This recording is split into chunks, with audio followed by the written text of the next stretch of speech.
ಎಲ್ರಿಗೂ ನಮಸ್ಕಾರ. ನಾನು ಇವತ್ತಿನ ದಿನ ಈ ಒಂದು ವಿಡಿಯೋದಲ್ಲಿ ಬಿಹಾರ್ ರಾಜ್ಯದ ಪಟ್ನಾದಿಂದ ಸುಮಾರು 85ರಿಂದ 90 ಕಿಲೋಮೀಟರ್ ದೂರದಲ್ಲಿರುವಂತಹ ಗಯಾ ಎನ್ನುವ ಪ್ರದೇಶದಲ್ಲಿ ಅತ್ಯಂತ ಪವಿತ್ರ ಪುಣ್ಯಸ್ಥಾನ ವಿಷ್ಣುಪಾದ ಮಂದಿರದ ಬಗ್ಗೆ ನಾನು ಈ ಒಂದು ವಿಡಿಯೋದಲ್ಲಿ ಪರಿಚಯಿಸ್ತಾ ಇದ್ದೀನಿ. ಬನ್ನಿ ಈ ವಿಡಿಯೋನ ನೋಡೋಣ.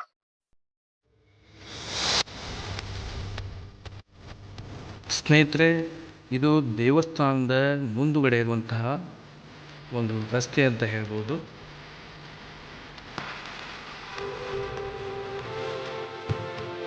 ಇದು ದೇವಸ್ಥಾನದ ದ್ವಾರಬಾಗಿಲು. ಶ್ರೀ ವಿಷ್ಣುಪಾದ ಮಂದಿರದ ದೇವಸ್ಥಾನದ ಮುಖ್ಯ ದ್ವಾರ ಅಥವಾ ಪ್ರವೇಶ ದ್ವಾರ ಎಂದು ಕರೀಬೋದು.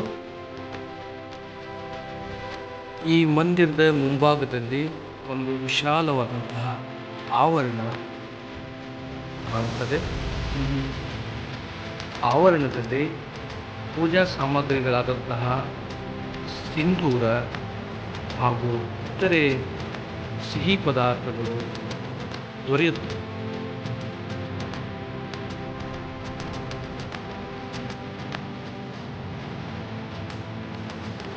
ಜೊತೆಗೆ ಪಿಂಡ ಪ್ರದಾನ ಮಾಡಲು ಬೇಕಾದಂತಹ ಸಾಮಗ್ರಿಗಳು ಕೂಡ ಈ ಒಂದು ಮುಂಭಾಗದ ಆವರಣದಲ್ಲಿ ದೊರೆಯುತ್ತವೆ.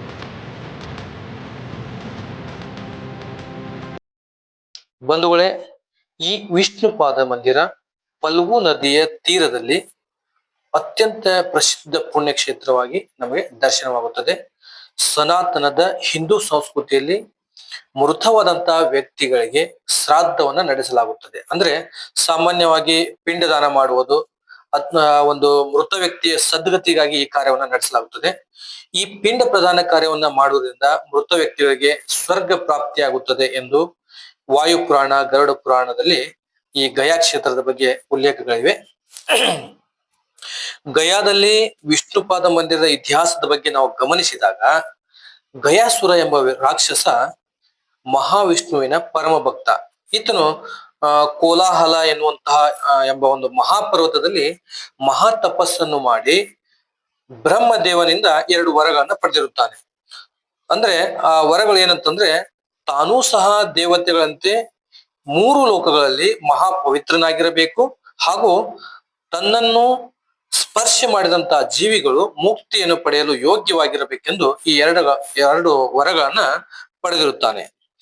ನಂತರ ಈ ಬ್ರಹ್ಮನ ವರದ ಫಲವಾಗಿ ಗಯಾಸುರನನ್ನು ಸ್ಪರ್ಶಿಸಿ ಜನರು ಮುಕ್ತಿಯನ್ನು ಪಡೆಯಲು ಪ್ರಾರಂಭಿಸುತ್ತಾರೆ. ಇದರ ಪರಿಣಾಮವಾಗಿ ಭೂಮಿಯ ಮೇಲೆ ದಾನ ಧರ್ಮಗಳು ಕಡಿಮೆಯಾಗುತ್ತವೆ, ಸತ್ಕಾರ್ಯಗಳು ಕಡಿಮೆಯಾಗುತ್ತವೆ, ಹಾಗೂ ಸಾವಿನ ನಂತರ ಯಮಲೋಕಕ್ಕೆ ತೆರಳುವಂತಹ ಆತ್ಮಗಳ ಸಂಖ್ಯೆಯು ಕಡಿಮೆಯಾಗುತ್ತಾ ಹೋಗುತ್ತದೆ. ಇದರಿಂದ ಚಿಂತೆಯೊಳಗಾದಂತಹ ದೇವತೆಗಳು ವಿಷ್ಣುವಿನ ಸಮೀಪ ಹೋಗಿ ತಮ್ಮ ಸಮಸ್ಯೆಗಳನ್ನ ಹೇಳಿಕೊಳ್ತಾರೆ.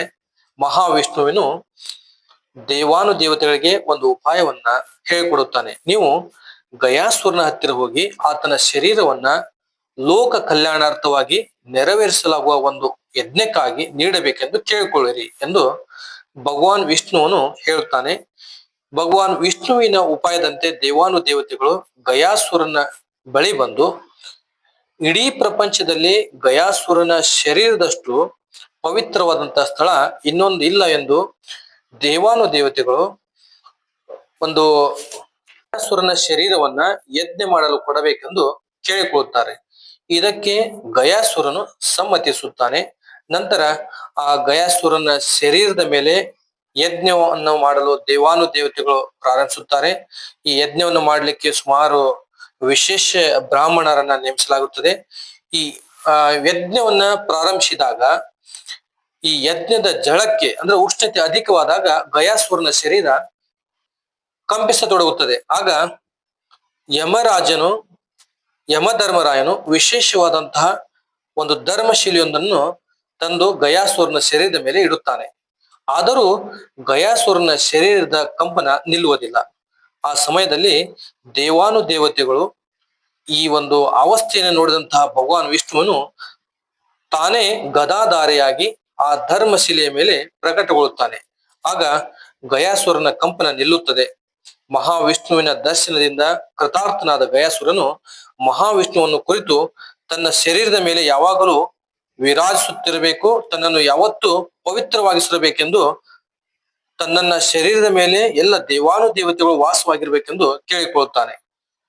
ನನ್ನ ಶರೀರದ ಮೇಲಿರುವಂತಹ ಧರ್ಮಶಿಲೆಯ ಮೇಲೆ ನಿನ್ನ ಪಾದದ ಚಿಹ್ನೆಯನ್ನ ಯಾರು ಪೂಜಿಸುತ್ತಾರೋ, ಯಾರು ಪಿತೃ ಕಾರ್ಯಕ್ಕಾಗಿ ನಿನ್ನ ಪಾದವನ್ನ ನನ್ನ ಶರೀರದ ಮೇಲೆ ಇಡಬೇಕೆಂದು, ನನ್ನ ಶರೀರದ ಮೇಲಿರುವಂತಹ ಧರ್ಮಶಿಲೆಯ ಮೇಲೆ ನಿನ್ನ ಪಾದದ ಚಿಹ್ನೆ ಇರುವಂತಹ ನನ್ನ ದೇಹದ ಮೇಲಿರುವ ಧರ್ಮಶಿಲೆಯ ಮೇಲೆ ಯಾರು ಪಿಂಡ ಪ್ರದಾನವನ್ನು ಮಾಡುತ್ತಾರೋ ಅವರಿಗೆ ಮೋಕ್ಷ ದೊರೆಯಲಿ ಎಂದು ಕೇಳಿಕೊಳ್ಳುತ್ತಾನೆ.